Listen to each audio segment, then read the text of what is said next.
जय हिंद, जय भारत, नमस्कार, आदाब, सत श्री अकाल सब भाइयों को। सबसे पहले तो गुड मॉर्निंग एवरीवन। आप सबका शुक्रिया, दिल से शुक्रिया कि इतने शॉर्ट नोटिस में, इतने शॉर्ट टाइम पे, सिर्फ एक कॉल पे आप सब लोग आज सुबह यहाँ पर आए।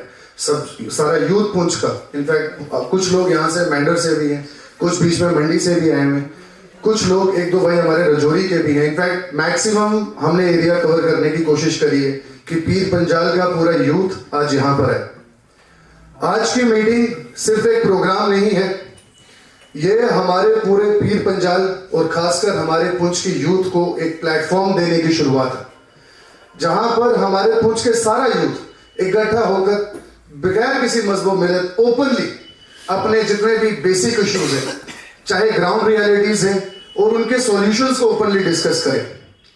आज हम पॉलिटिक्स से बढ़कर पॉलिसी, फ्यूचर और प्लानिंग की बात करेंगे। आप सब लोग जितने भी हमारे भाई रोज की मर्रा की जिंदगी में आप लोग देखते हैं कि हमारे पुंछ शहर से अगर हम स्टार्ट करें तो इतने बेसिक छोटे छोटे इश्यूज हैं जो हम सबको दिखते हैं बट हम बात नहीं करते। रीजन ये है कि कोई खुलकर बात करना भी नहीं चाहता है। आज उन्हीं कुछ ऐसे जो बेसिक इश्यूज हैं, हम उन सब पर नजर डालेंगे, उन सब से बात करेंगे। आज का प्रोग्राम मैंने आपको बताया, कोई प्रोग्राम की तरह या कोई मीटिंग की तरह नहीं रखना चाहते थे हम। आज का प्रोग्राम हमने रखा है कि माइक सबके सामने है, और आज आप देखोगे सिर्फ युवा है हमारे पुंछ का, सिर्फ यूथ है, कोई हमने बड़ा या कोई छोटा नहीं बोला है। उसका मेन रीजन ये है कि हमारे सभी लोग, सभी भाई जितने भी हैं, वो आकर अपने व्यूज रखें, अपनी बात रखें, वो ओपनली बात करें।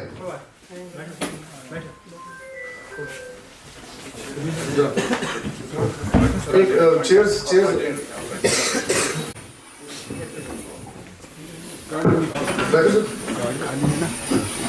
तो आज के जैसे मैंने आपको बताया बेसिक काफी छोटे छोटे इश्यूज हैं जहां पर हमें मिलकर नजर डालनी पड़ेगी, हमें उसका सॉल्यूशन ढूंढना पड़ेगा, उसके बारे में खुलकर बात करनी पड़ेगी।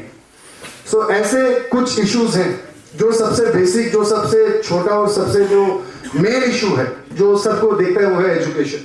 हमारे पुंछ की एजुकेशन, मुझे लगता है कि जो एजुकेशन है ये फ्यूचर की फाउंडेशन है हमारे देश की।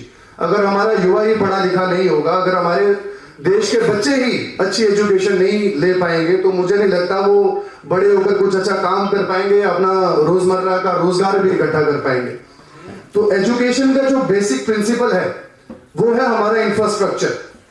हमारे पास दिन ब दिन एनरोलमेंट तो स्कूलों में बढ़ रही है, आज 100 बच्चे हैं, कल 200 हैं, परसों 300 हैं। पर आप एक चीज नोटिस कर रहे होंगे, जो स्कूल आज से 2014 ना उसकी दीवार खड़ी हुई, ना उसमें कोई एक्स्ट्रा क्लासेस बनी। एक छोटी सी एग्जांपल है, हमारे यासिर भाई के मोहल्ले में ऊपर एक स्कूल है, कुनैया मिडिल स्कूल। अगर आपको पता हो, उस स्कूल की जो स्ट्रेंथ है वो 500 से ज्यादा है, एनरोलमेंट 500 से ज्यादा है, और 9वीं और 10वीं क्लास में ही सिर्फ 200 से ज्यादा बच्चे, पर क्लासरूम है सिर्फ 2। आप मुझे बताओ, अगर एक क्लासरूम में सिर्फ 100 बच्चा हो, एक टीचर पढ़ाने वाला, वो पहली लाइन को पढ़ाएगा या आखिरी वाली लाइन को पढ़ाएगा? तो ये सीधा का सीधा इम्पैक्ट है हमारे छोटे बच्चों की एजुकेशन पे, जो हमारी को एजुकेशन है। मुझे लगता है इस पर हमें फोकस करना चाहिए। हमें सरकार से, जो सिटिंग सरकारें हैं, हमें उनसे मांग करनी चाहिए कि कम से कम हमारे स्कूलों का, हमारी एजुकेशन का इंफ्रास्ट्रक्चर अच्छा हो, ताकि हमारे बच्चे एक अच्छी एजुकेशन ले पाए, प्राप्त कर पाए। और दूसरा, एजुकेशन में सबसे जो बेसिक मुद्दा था कि हमारे पास एग्जाम सेंटर्स ही नहीं है। हमारे बीच में शाहिद भाई हैं, हमारे बीच में दूसरे भाई हैं, आप इनसे पूछे, इनको एग्जाम देने जाना पड़ता है तो आउट ऑफ सिटी जाना पड़ता है, जम्मू जाके एग्जाम देंगे, कश्मीर जाके सेंटर हॉल बनेंगे। हमारे पुंछ में क्यों नहीं बन सकते सेंटर्स, एग्जाम सेंटर्स? रीजन उसका ये है क्योंकि हमारे पास इंफ्रास्ट्रक्चर नहीं है। अगर हमारे पास इंफ्रास्ट्रक्चर हो तो मुझे लगता है कि बाहर से भी जो बच्चे आएंगे वो पुंछ में कमरे लेके एग्जाम देने की कोशिश करेंगे उससे, और हमारा इंफ्रास्ट्रक्चर भी अच्छा खड़ा होगा। एजुकेशन तो है ही है। उसके बाद जो दूसरा मुद्दा, जो सबसे मेन मुद्दा, वो हमारा हेल्थ केयर सेक्टर है। हमारे हॉस्पिटल्स की हालत क्या है? आप सब कितने लोग बीमार होते हैं, हॉस्पिटल जाते हैं, और ये दुआ कैसे केसेस भी हमें देखने को मिले जिसमें इंसान ठीक तो हॉस्पिटल जाता है पर वापस ठीक नहीं आता, उसको सीधा रेफर करना पड़ता है। और रेफर करते हैं, बेचारी हमारी रोडों की ऐसी खस्ता हालत है कि वो बेचारा जम्मू पहुंचने से पहले मंजाकोट के रास्ते में अपनी जान दे देते। आप मुझे बताओ, इस पे हमें मिलकर काम करना चाहिए कि नहीं चाहिए? हमें आवाज उठानी चाहिए कि नहीं चाहिए कि कम से कम हमारा हॉस्पिटल तो सुरक्षित हो, कम से कम हमारी एजुकेशन तो सुरक्षित हो। जहां हम हॉस्पिटल में जा रहे हैं कि हम जाके अपने पेशेंट का इलाज कराएंगे, वो देखते नहीं, ऐसे हाथ चेक कर बोलते हैं जी जाओ रेफर करो जम्मू, क्योंकि जिम्मेवारी नहीं लेना चाहता अपने सिर पे कोई भी। और वो ऐसा नहीं कि हमारे डॉक्टर्स नालायक हैं, बस ट्रेनिंग कम है, हमारे पास ट्रेन स्टाफ कम है। और एक और एग्जांपल दूं आपको हॉस्पिटल की, कि हमारे हॉस्पिटल में वेंटिलेटर की मशीन तक है, पर क्या है, डब्बे में पैक पड़ी है, चलाने वाला कोई नहीं। रेफर करेगा, अगर वेंटिलेटर की मशीन हमारे हॉस्पिटल में अवेलेबल हो तो क्यों ना वो चलाने वाला, उसका टेक्नीशियन भी, और हमें यहाँ से रेफर करने के बजाय यहाँ पर ही जल्दी से जल्दी उस इंसान को सहूलियत मिले।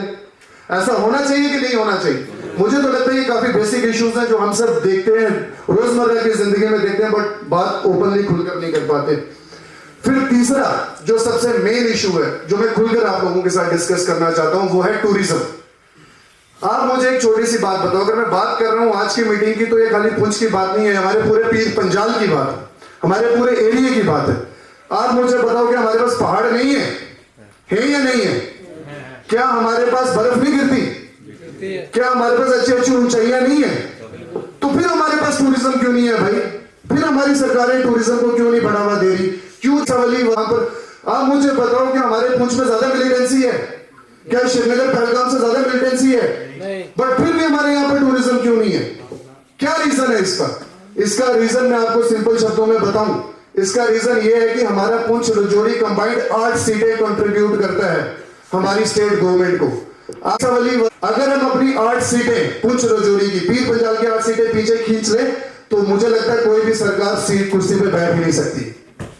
हमें अपने पोटेंशियल को समझना पड़ेगा, हमें समझना पड़ेगा कि हम पीर पंजाल के हैं।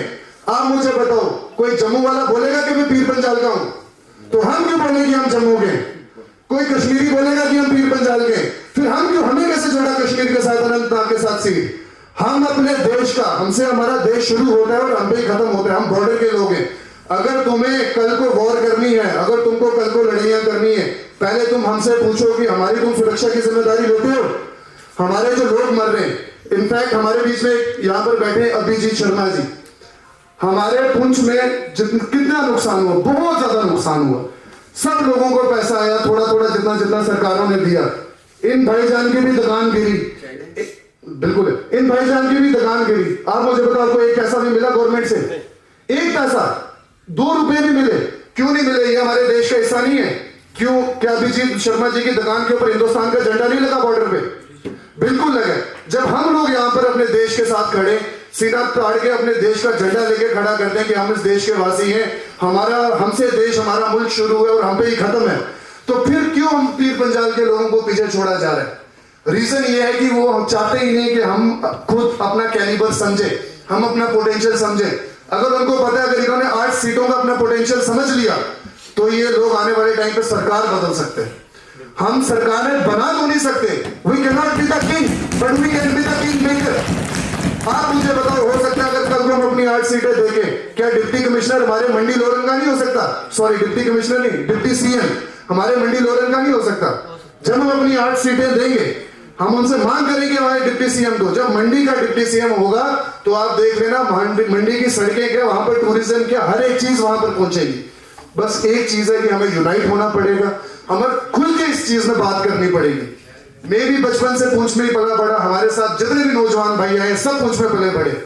आप मुझे बताओ, मतलब मुझे तो लगता है कि ये शर्म की बात है, मैं खुल के बात करता हूँ। रोडें पहुंची हमारे तक, हाईवे पहुंचा, वो भी बाहर वाली सरकारों ने दिया, हमारी अपनी सरकार ने क्या किया? हमारे जो घर कच्चे थे, खाली वो पके हुए भाईजान, उसके अलावा कुछ नहीं हुआ। और वो भी हम लोगों ने अपने दम पर अपनी मजदूरी करके कच्चे घरों को पक्का किया।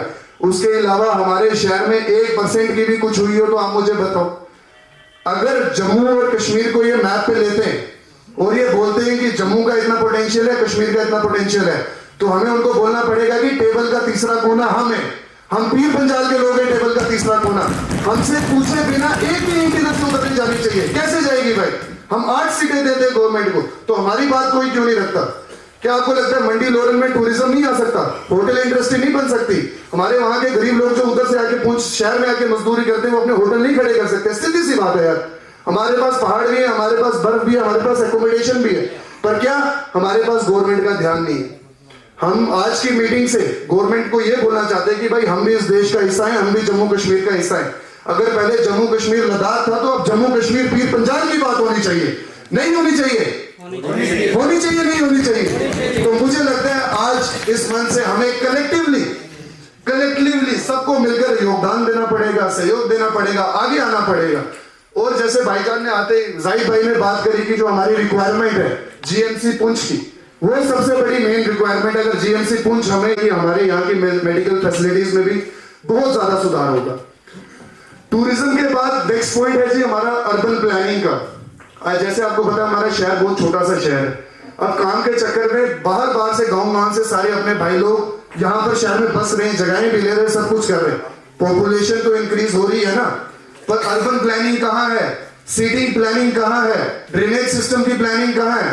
उसके लिए कोई नहीं, सब खामोश है। क्यों? क्योंकि कोई सरकार का आदमी काम करने को, पेन लेने को तैयार ही नहीं।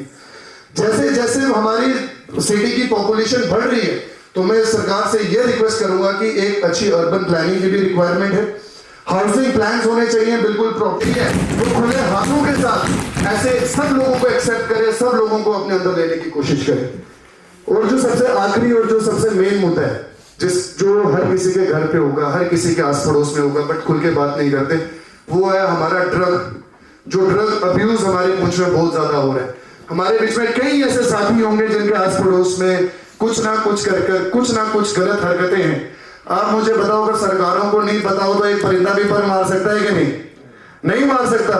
सरकारों के नीचे लोग बेचारे मेडिकल शॉपों से ऐसी चीजें लेके खा रहे हैं और सरकार हमारी सो के बैठी हुई, हाथ पे हाथ धर के बैठी हुई है। क्यों इतनी बुरी कंडीशन है भाई?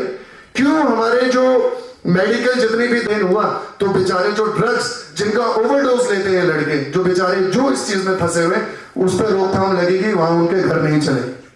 ये एक चीज लेनी पड़ेगी कि हमारे आस पड़ोस में कोई भी, हमारे घर में अगर मेरा भाई अगर ऐसा है जो किसी गलत नशे या गलत डायरेक्शन में फंस चुके हैं, तो हमें हमारी सोसाइटी में आजकल आपने देखा हो क्या होगा जी, जैसे अगर मुझे पता है फॉर एग्जाम्पल ये बंदा नशे करता है कि इसके साथ ही चलना नशेड़ी, हम खुद उनको उनसे दूर कर रहे हैं, वो हमसे दूर नहीं हो रहे। हमें उनको मिलाना पड़ेगा, अपने साथ बिठाना पड़ेगा, उनको इज्जत देनी पड़ेगी, उनको बताना पड़ेगा कि भाई साहब तुम भी समाज के हिस्से हो, तुमसे भी हमारा यूथ शुरू होता है, तुमसे ही हमारा यूथ खत्म होता है, तुम्हारी भी अहमियत है। तो हमें कलेक्टिवली उनको समझाना पड़ेगा ताकि वो इस चीज से बाहर निकले और हमारा पुंछ आने वाले टाइम पे ड्रग फ्री बने। तो ये कुछ मेन बेसिक पॉइंट्स थे जो मुझे लगता है हम सबको खुलकर डिस्कस करने चाहिए। ओपन माइक है, अगर किसी को भी अपने विचार रखने हो तो ये कोई वैसा नहीं है कि कोई यहाँ पर नेता आया, नेता बैठा, उसने अपनी स्पीच दी, आप सबने ताड़ियां मारी तो चलो नहीं। ये यूथ मीटिंग है, ये प्लेटफॉर्म है जहां पर हमारा यूथ खुलकर बोले, खुलकर आगे आए, खुल के एक दूसरे की बात समझे। क्योंकि मुझे लगता है कि अगर हम लोगों ने आज कुछ ऐसे स्टेप्स नहीं उठाए, अगर हम लोग आज नहीं मिले तो आने वाला जो समाज है, जो आने वाली फ्यूचर जनरेशन है, वो हमसे जरूर ये सवाल करेगी कि भाई साहब तुमने हमारी सोसाइटी के लिए क्या किया। मैं सही बोल रहा हूँ या गलत? अगर मैं गलत बोल रहा हूँ तो आप प्लीज उठ के खड़े होकर मुझे टोकिए और मुझे समझाइए। अगर आप हैं तो मैं चाहता हूँ कि एक बार जोर से हम सबका कलेक्टिव योगदान ही मुझे लगता है आने वाले टाइम पे हमारे देश को बचाएगा, हमारे पुंछ को बचाएगा। पीर पंजाल का जो भी यूथ है वो अवेयर है, कैपेबल है। हमें अपॉर्चुनिटी और डायरेक्शन की जरूरत है। हम सरकार के साथ हाथ मिला के चलने को तैयार हैं, हम अपने एडमिनिस्ट्रेशन के साथ हाथ मिला के चलने को तैयार हैं, हम हर एक उस अपॉर्चुनिटी को हाथ में पकड़कर चलने को तैयार हो। बट ये कंडीशन है कि वो अपॉर्चुनिटी हम लोगों की, हम पीर पंजाल के लोकल लोगों की बेहतरी के लिए हो, ना कि उनको एक्सप्लॉयटेशन के लिए हो। Thank you. जय हिंद।